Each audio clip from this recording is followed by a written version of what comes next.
Hello, learners. Today, we are going to enter a very ordinary scene. As you can see the picture in the background, a small roadside stand beside a busy road. So, this is a very ordinary scene, but remember, in literature, ordinary things often carry extraordinary meanings. So, Robert Frost in this poem that we are about to read is not simply showing us a roadside stand. He is also making us at the wide look at the wider picture, such as poverty, such as waiting, such as dignity, and the painful distance between the city and the countryside. So while we read the poem, do not just ask yourself what is happening here. Also ask what is Robert Frost making me feel and is he making me question.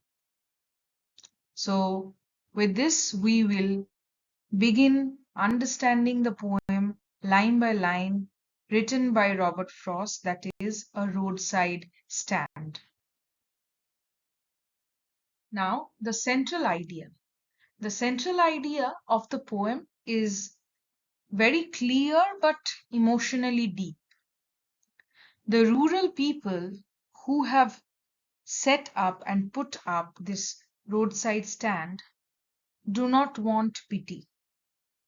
They do not want someone to throw charity at them. They want, all they want is a fair chance to earn. And this roadside stand becomes a symbol of honest labor. It is small, yes, of course. It might not be perfect. It might look shabby, but it is dignified. On the other hand, the city cars passing by represent a world that is polished, a world that is rich and very fast moving. And here comes the tragedy. The tragedy is that this rich world passes by the poor world without truly noticing it. And here is what Robert Frost criticizes. Robert Frost criticizes the false development where people claim to help the poor but actually control them.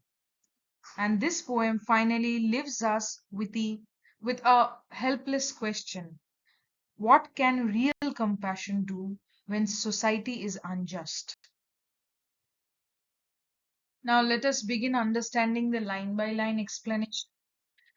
The little old house was out with a little new shed in front at the edge of the road where the traffic sped. A roadside stand that too pathetically pled. Now, Robert Frost begins with a little old house and a little new shed. Notice the word little here. The word little immediately tells us that this is not a grand commercial shop. It is a small and humble shop. And the old house suggests that there is this long standing poverty. The new shed suggests a recent attempt to improve the life. This stand is placed at the edge of the road because the sellers want the city travelers to notice the stand. Now, one thing to be noticed here is the contrast. The stand here, the roadside stand, is still, but the traffic, it speeds. So this is the first major contrast that we find in the poem. Rural waiting versus urban speed. And Robert Frost says the stand pled. Now, pled means he gives it a human-like quality.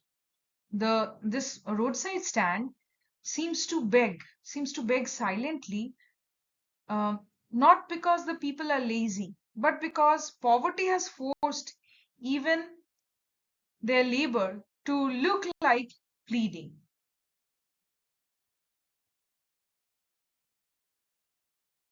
Moving on to the next lines, it would not be fair to say for a dole of bread, but for some of the money, the cash whose flow supports the flower of cities.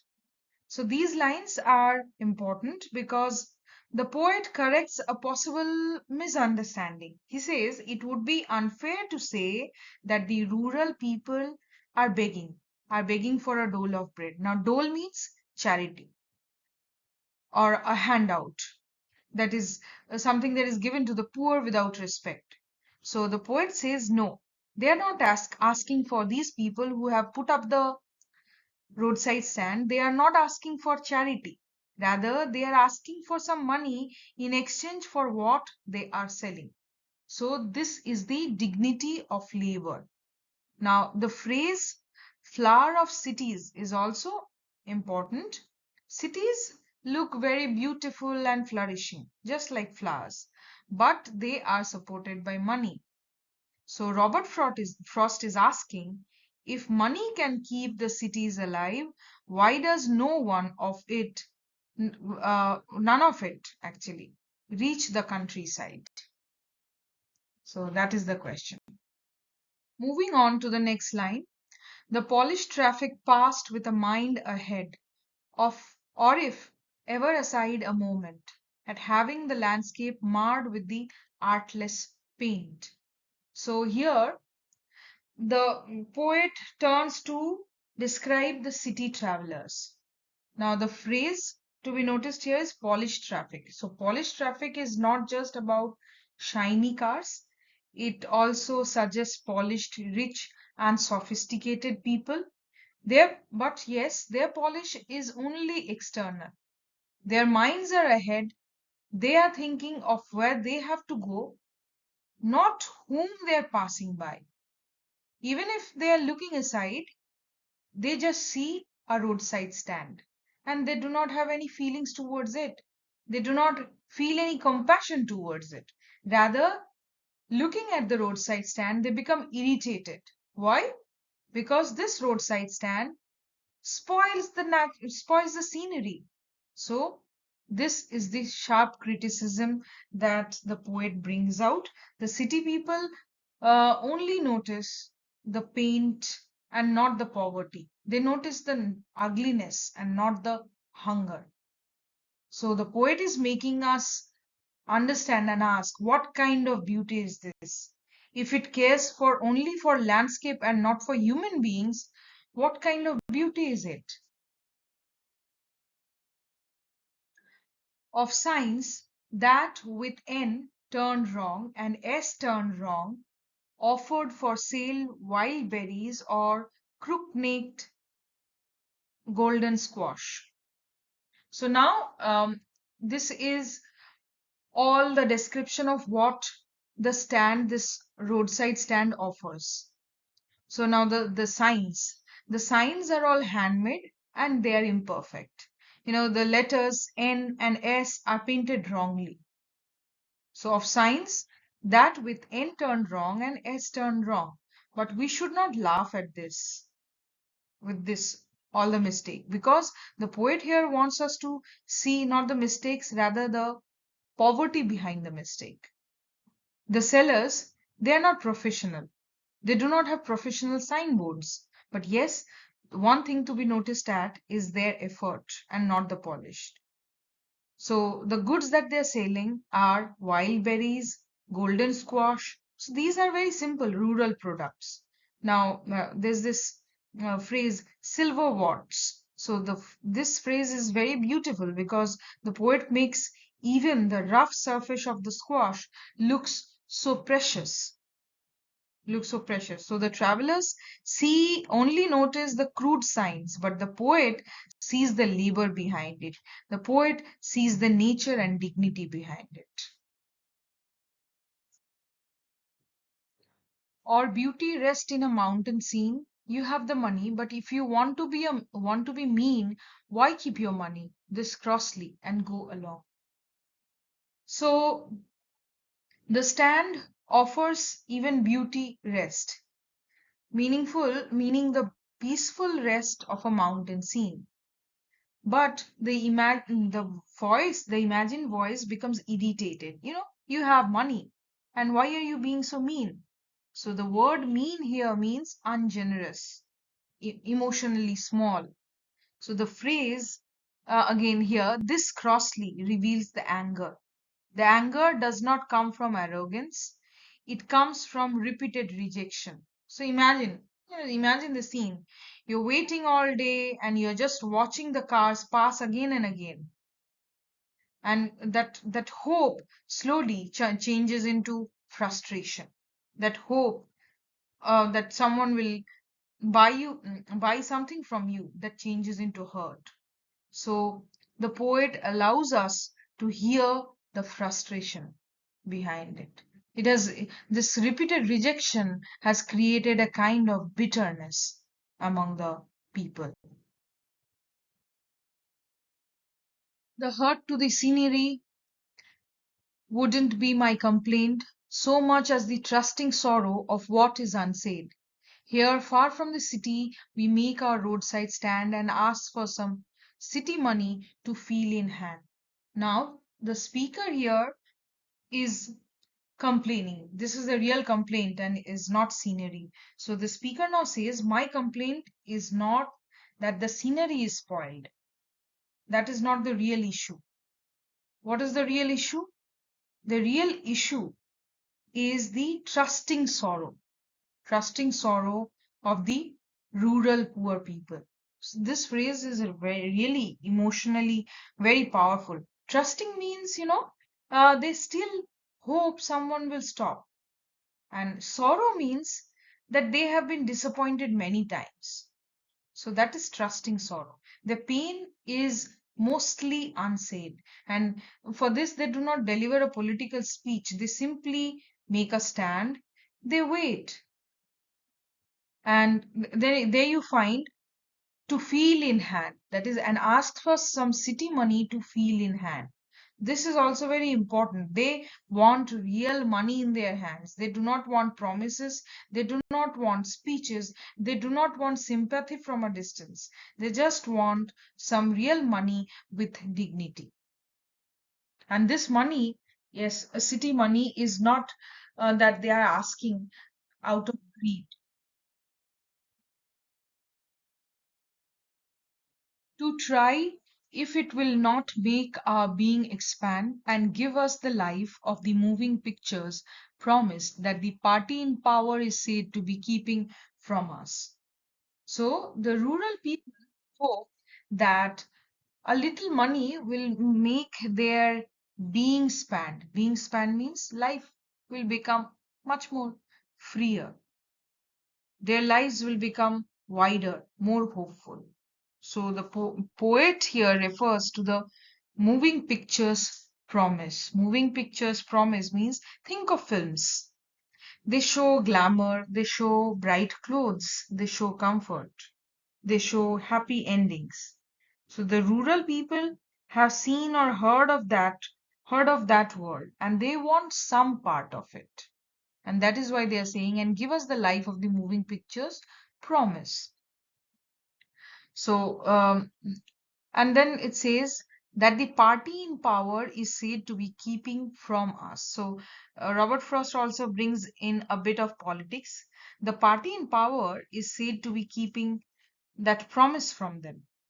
So, the cinema, so cinema promises dreams, politics promises development, but the actual poor remain waiting beside the road, hoping that someone will buy something from them. So the promises all they remain distance. It is in the news that all these pitiful kin are to be bought out and mercifully gathered in to live in villages next to the theater and the store, where they won't have to think for themselves anymore. So the poet now discusses the so called development schemes. The news says that these poor people will be bought out and gathered into villages near the theaters or near the stores. On paper, this might sound helpful and this might sound very promising too. Okay, here we need to notice the word mercifully. The word mercifully sounds kind, but Robert Frost has used the word with a different meaning. The poet is suspicious. And then to be bought out. So to be bought out may mean losing one's land, one's independence, and one's natural way of life, and losing the self-reliance. So the line where they won't have to think for themselves anymore is deeply satirical. It suggests that some development there, even if it is a development and on the surface it promises to empower the people, but these development makes them dependent. This development um, uh, takes away their self-reliance. So the poetic device here is satire that has been used. While greedy, good doers, beneficent beasts of prey swarm over their lives, enforcing benefits that are calculated to soothe them out of their wits, and by teaching them how to sleep, they sleep all day. So, this is one of the sharpest parts of the poem. The poet has used the phrase greedy good doers. Now, a good doer is someone who claims to help others, but by adding the word greedy, it also brings out the selfish motive of the good doers. And then the poet says beneficent beasts of prey. Now, this is an example of oxymoron. So, beneficent means doing good, while beasts of prey are predators, basically. So, Frost means to say that some helpers behave like predators um, while pretending to be charitable. How?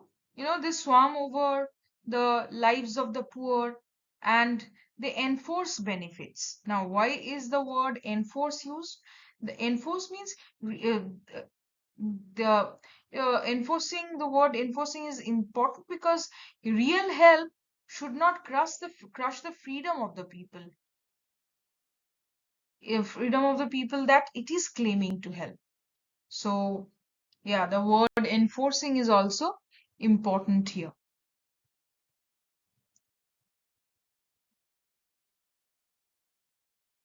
Destroy their sleeping at night the ancient way. Sometimes I feel myself I can hardly bear the thought of so much childish longing in vain.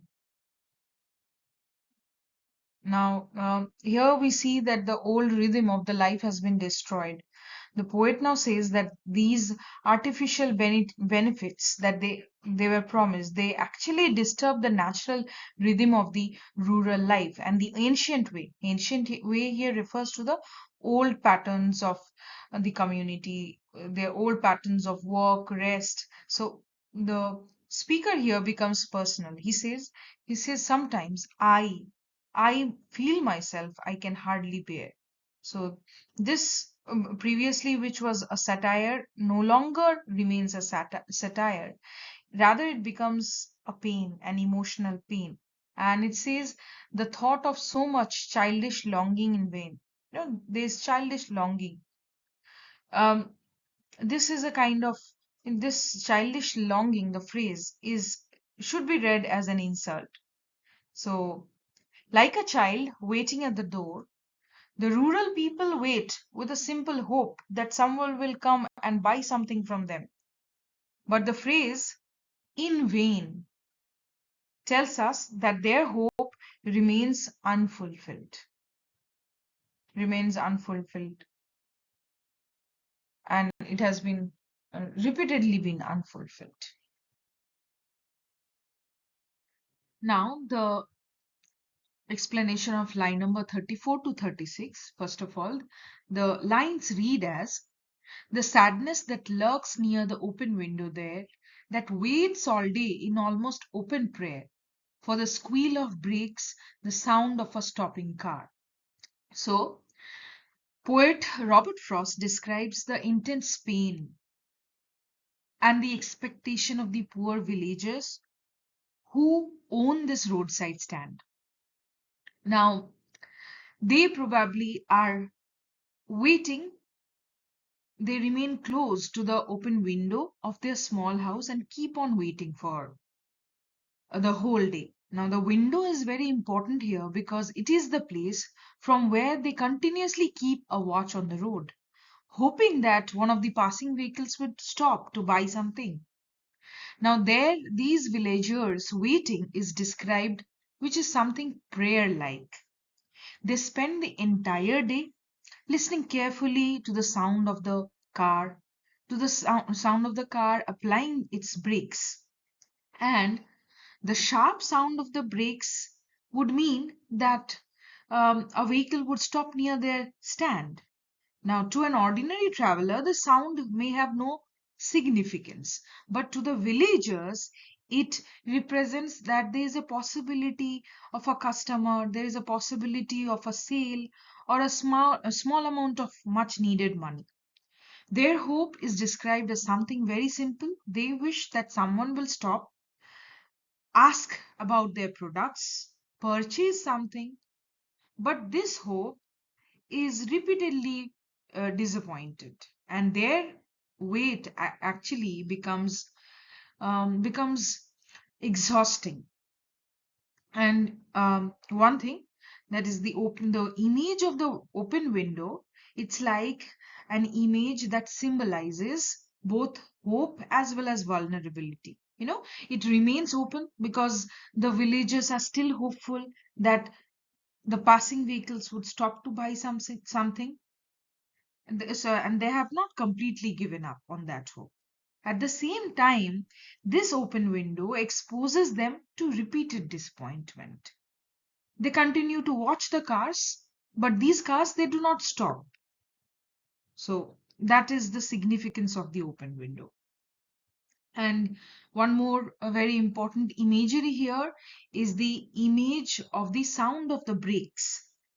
That's an auditory imagery. So to us, it might seem an ordinary mechanical noise.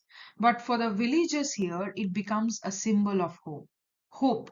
Every time the villagers hear the vehicle slowing down, they imagine that there will be the vehicles would stop to buy something, to purchase something. So this sound of the brakes or sound of the passing by vehicles raises their expectations. But yeah, it is often, these expectations are often left crushed. Okay, one more very important thing about this line is the personification. Now, sadness has been personified here. It is being said that sadness that lurks near the open window. So, sadness is presented as if it were something living and hiding near the window. It is lurking, it is waiting, it is making the poverty even more emotionally visible. Now, the next few lines reads: of all the thousand selfish cars that pass, just one to inquire what a farmer's prices are, and one did stop, but only to plough up grass, in using the yard to back and turn around.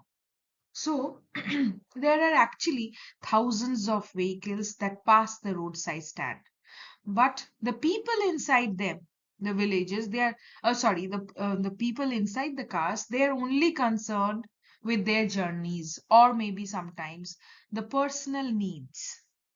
And the villagers do not expect every traveler to stop. They just wish that at least one person would one person among these thousand motorists, 1,000 vehicles would stop and become a genuine customer for them and maybe ask the price of their goods. Eventually, we see that car does not stop near the stand. Sorry, eventually we see that one of the car does stop near the stand, but this stopping of the car actually creates hopes in the minds of the villagers. However, to the disappointment of the villagers, it is found that the driver has not stopped to buy anything. And these vehicles, they have just entered the yard and they have damaged the grass while turning around. So, what appears for a moment to be an opportunity of earning something becomes an experience of disappointment for the other. That is the villagers. The travelers, they uses the villagers' personal land here for personal convenience. But they do not give these passing vehicles, they do not give them anything in return. Okay, so that's the explanation. We must note from these few lines. The thousands of cars they pass, which are very financially uh, comfortable people who are traveling the roadside stand by. Yet the villagers hope for one genuine customer.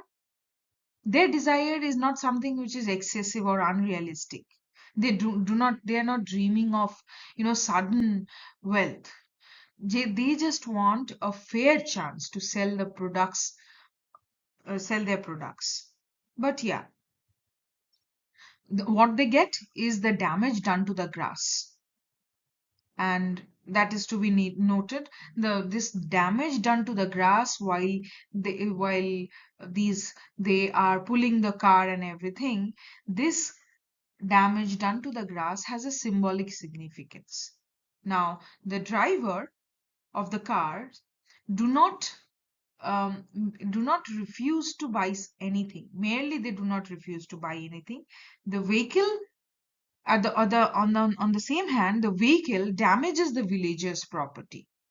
Now, this suggests that wealthy urban society not only ignores rural communities but also exploit them or maybe harm them without showing any concern. So that is there. So the contrast is there. The thousands of cars are contrasted with the villagers' desire for only one customer. So, out of all this situation, we see that the poet has shifted this poem, which had started on a sympathetic note. Now it has shifted from that sorrowful sympathy to bitterness, to much more criticism. Moving on, and another to ask the way to where it was bound, and another to ask, could they sell it a gallon of gas? They couldn't. Within brackets, this crossly, they had none. Didn't it see? So, these few lines, it further increases the frustration and the disappointment of the villagers. There is another car that stops near the roadside stand. But this time also, the traveler only asks for directions where this road was bound. And the villagers once again receive no business from that stopping vehicle. Again, there is a different traveler that stops and asks whether it could sell a gallon of gas. That is, whether it sells petrol and all. So, this question's kind of, asking this question is unreasonable because we all know that they could visibly see that the stand displays agricultural goods rather than fuel. And to this, the villagers reply crossly, that means irritably, that they had none. That means they do not have any petrol. Didn't it see? So that the traveler should have been able to understand this simply by looking at the stand. So, these incidents show that even when vehicles stop, they do so for their purposes, which are totally not related to purchasing anything from this particular road stand. And the villagers keep on repeatedly um, going through this disappointment. But the travelers, they on the other hand, they provide no economic benefit. So this is there. Now these questions which are asked by the travelers, they also reveal one thing about the city travelers. That is, these city travelers, they view everything according to their own requirements. They do not ask what the villagers are selling. They do not ask why this roadside stand has been put up. They merely ask whether the stand can fulfill whatever they need. Okay, so, and one more thing, this crossly, the villagers replying to them sharply, it should not be again interpreted as rudeness. We have to understand that it is the result of repeated disappointment.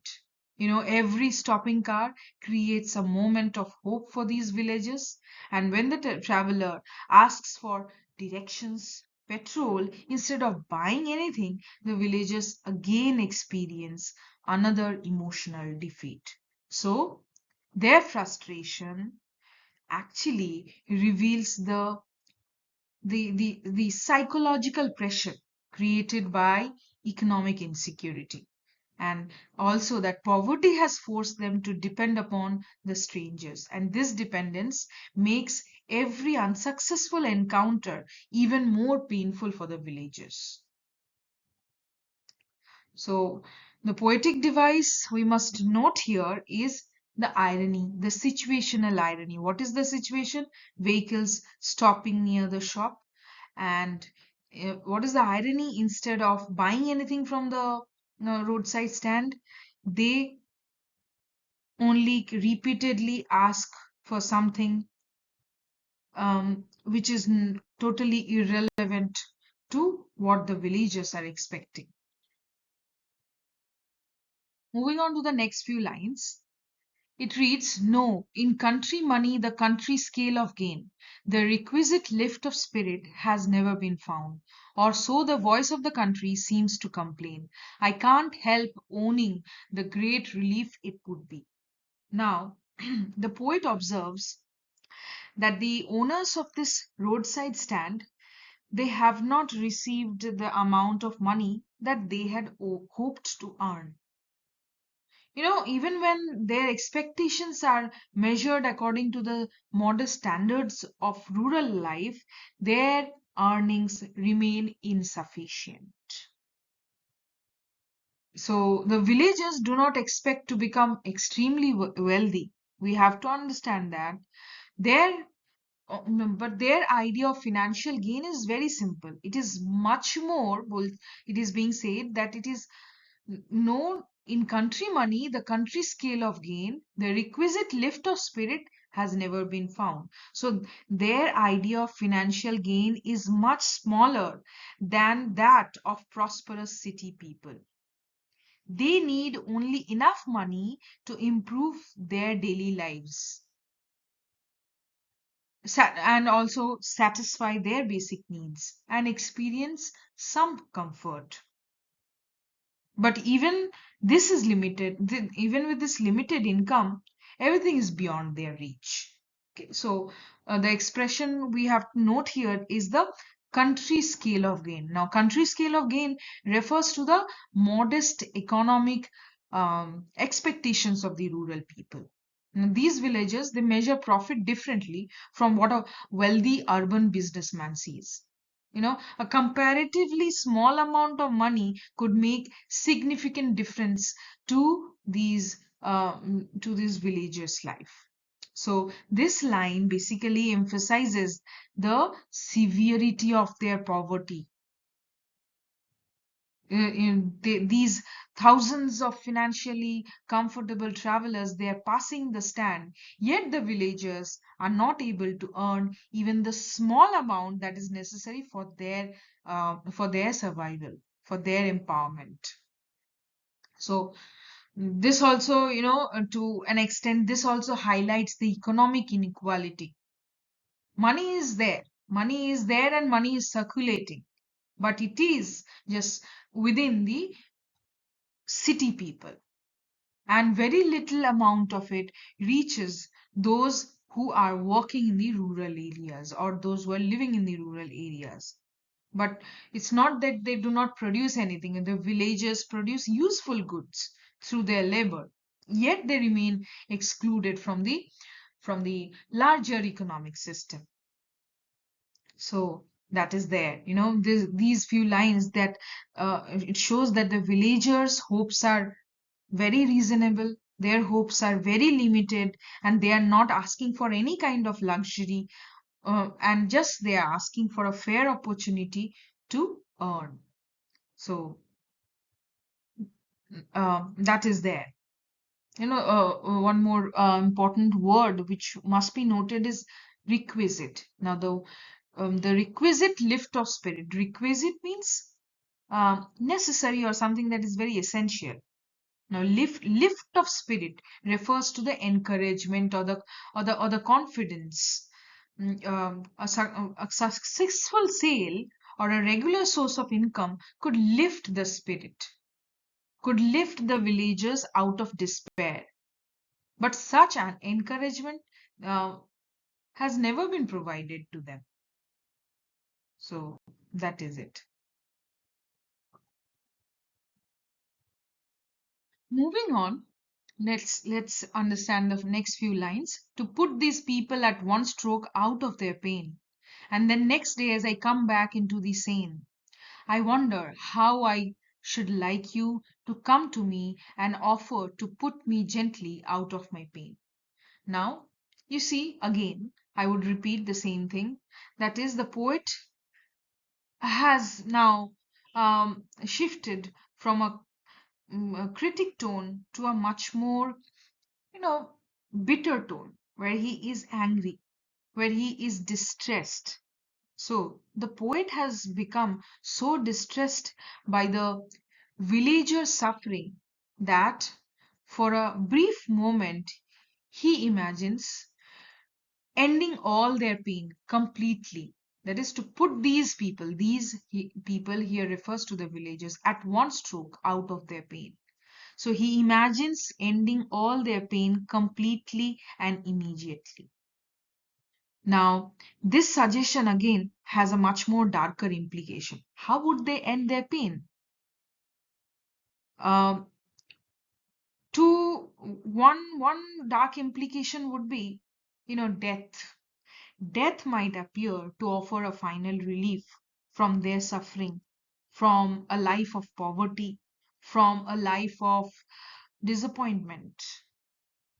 So that angle is also there.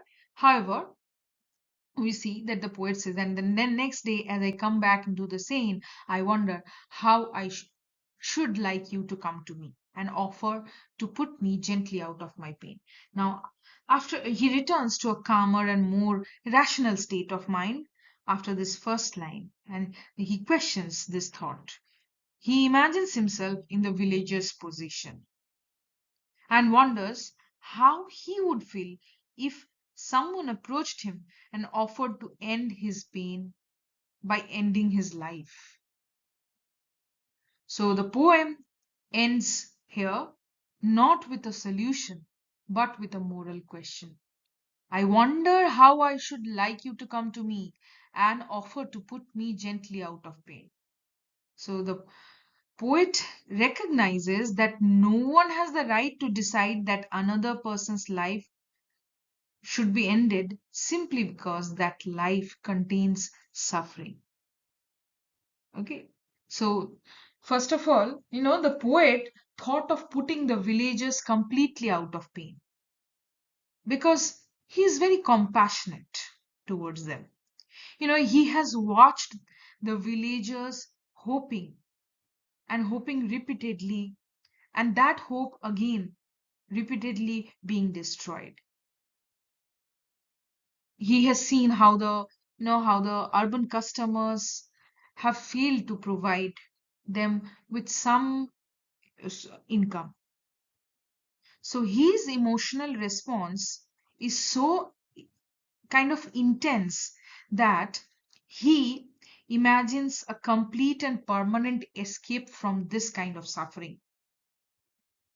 So, we can understand the depth of his anguish, the depth of his anger, the depth of his helplessness. He cannot tolerate their pain anymore.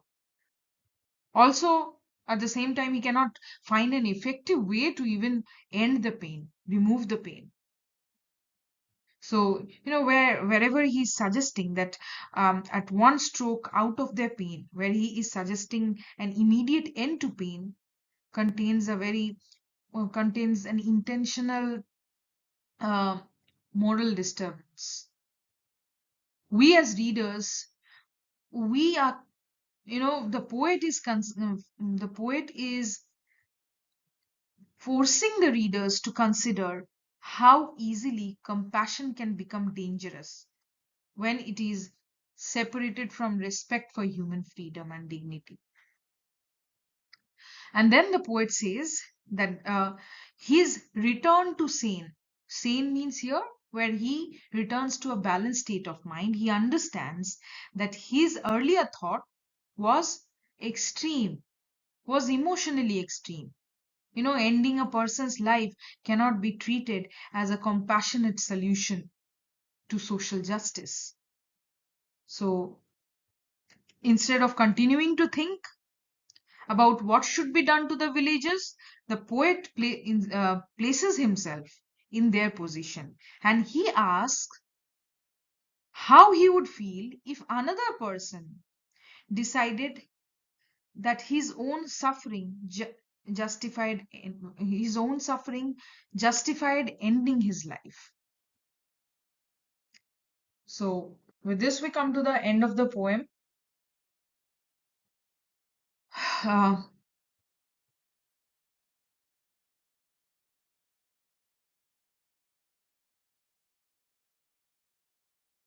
Now, let us take some time and discuss the themes and progression of the poem. So, first of all, we have rural poverty and dignity of labor.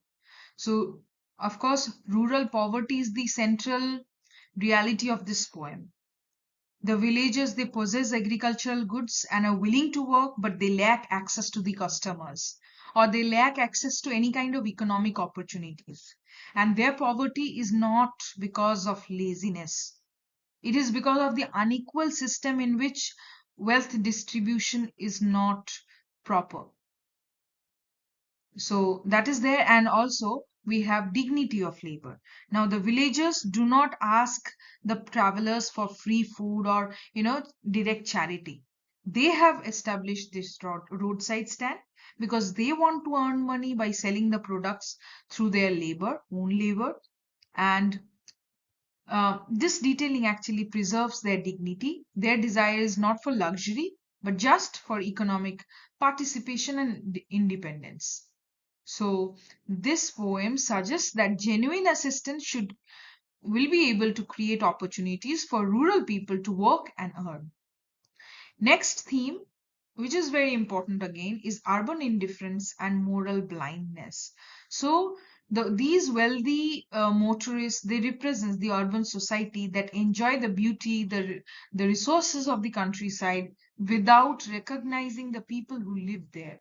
The travelers are disturbed by the badly painted signs on the roadside stand, but are not disturbed by the rural suffering. That's the moral blindness. Even when they stop, they ask for directions, and they use the villager's yard for turning, or they just inquire about petrol.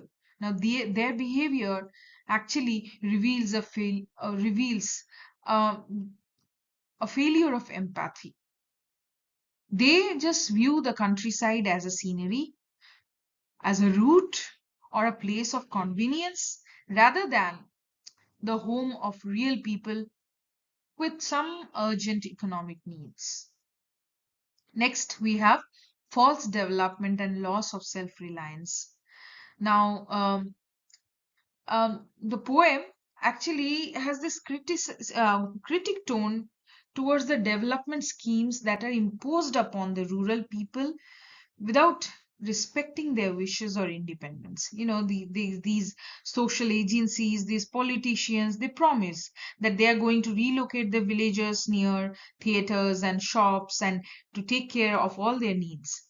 But outwardly, these schemes appear generous, but they may separate these people from their land, from their traditional life, and even they might snatch their decision making power. So the poet describes that these reforms are in contradictory terms because their kindness actually hides the exploitation and the control.